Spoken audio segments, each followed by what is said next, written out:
No longer do you see sustainability just as a standalone function.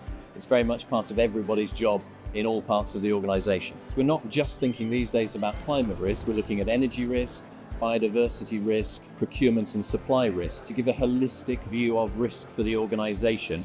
And increasingly, we're looking at quantifying that risk as well to inform decision making.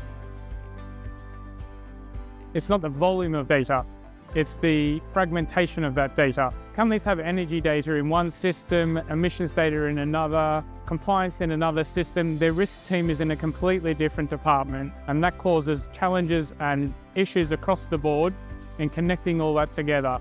Every quarter that a business delays on its energy and sustainability data, it's missing energy efficiency gains, and it's just falling behind early adopters in the market. Those early adopters are seeing faster and more accurate decisions using AI. And that's really where the opportunity lies, but also the risk. If you don't get that decision making right, you don't put the mitigation in place, then there are potentially very significant impacts both on the company and the supply chain in 1, 2, 3 years to come. Our AI native platform, Resource Advisor Plus, brings all that fragmented data together and connects it all in one place, and that enables organizations to make rapid and informed decisions where they can rely on that connected data across thousands of sites.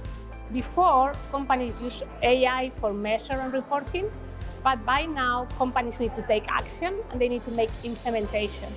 And AI is critical on how they can do it. Some companies use it for energy procurement. There is a lot of volatility in prices, so for risk management.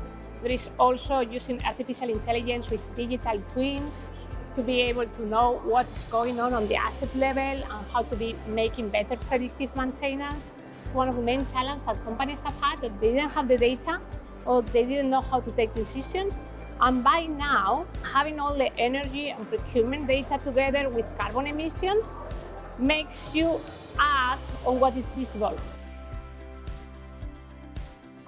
We are seeing an increase on data center demands because artificial intelligence needs computing needs energy, and what we need is energy intelligence. If you really implement energy efficiency on how you build the data centers, you could be reducing emissions of 20% of the real or current data centers because of new technologies and new parameters that can be placed. At the same time, we see that if you use artificial intelligence to decarbonize buildings, industry, and transport, you could be reducing emissions 5% for 2035.